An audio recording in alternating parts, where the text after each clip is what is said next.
రాష్ట్ర ప్రభుత్వం ఎంతో ప్రతిష్టాత్మకంగా ప్రవేశపెట్టిన గ్రామ వాలంటీర్ల వ్యవస్థకు 4వ విడతగా సేవారత్న, సేవా వజ్ర, సేవామిత్ర అవార్డులను 360 మంది వాలంటీర్లకు అందిస్తున్నట్టు స్థానిక ఎంపీడీఓ ఎస్ రామ్మోహన్ రావు తెలిపారు.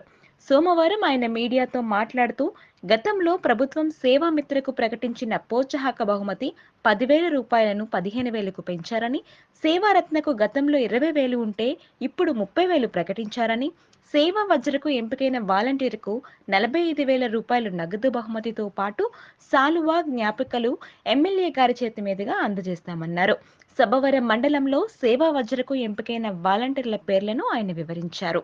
కర్రి గణేష్, అమృతపురం, గండి అనిత, అంతకాపల్లి, కొటానదేవి, సబ్బవరం 2, సమంగి భవానీ, సబ్బవరం 4, బోకం ధనలక్ష్మి, తవవానిపాలెంలో ఎంపికయ్యారని ఎంపీడీఓ తెలిపారు. సేవా వజ్ర ఈ 3 అవార్డులతో ఇప్పుడేమో వాలంటీర్స్నేమో మేము సన్మానం గౌరవనీయులు ఎమ్మెల్యే గారి చేతుల మీదుగా సన్మానం చేయడం జరుగుతుంది. 308 మందికి సేవామిత్ర అవార్డు ఇస్తాము. అందులో వాళ్ళకి 15,000 రూపాయలు నగదు బహుమతి, అలాగే సాల్వ షీల్డ్తో వాళ్ళు సన్మానం చేయడం జరుగుతుంది.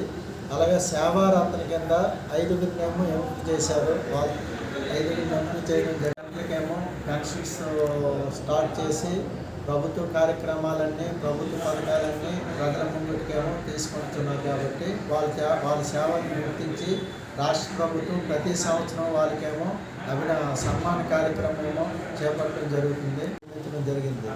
వాళ్ళు ఏంటంటే వాళ్ళకి అలాంటి చేసిన 50 కుటుంబాల్లో ప్రభుత్వ సేవలన్నీ వాళ్ళకి ఎటువంటి పక్షపాతం లేకుండా, ఎటువంటి నిష్పక్షపాతంగా వాళ్ళకేమో సేవలు అందించడం జరుగుతుంది. ప్రజల ముంగిటిగా చేయిస్తానని చెప్పడం జరిగింది. అందుకు అనుగుణంగా జగన్మోహన్ రెడ్డి గారు ముఖ్యమంత్రి అయిన తర్వాత నగదు, అలాగే ఒక మెడలు 30,000 నగదు, తర్వాత మెడలు సాల్వాతో సన్మానం చేయడం జరుగుతుంది.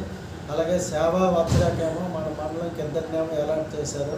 వాళ్ళకి 45,000 రూపాయలు నగదు ఇవ్వడం జరుగుతుంది. తర్వాత మెడలు, తర్వాత సాల్వా ద్వారా వాళ్ళకేమో సన్మానం చేయడం జరుగుతుంది. ఇది ఈరోజు మనం రాష్ట్ర ప్రభుత్వ ఆదేశాల ప్రకారం గౌరవనీయులు గారి ఎమ్మెల్యే గారి చేతుల మీదుగా ఈరోజు మధ్యాహ్నం 3 గంటలకి కార్యక్రమం జరుపుకుంటున్నాం.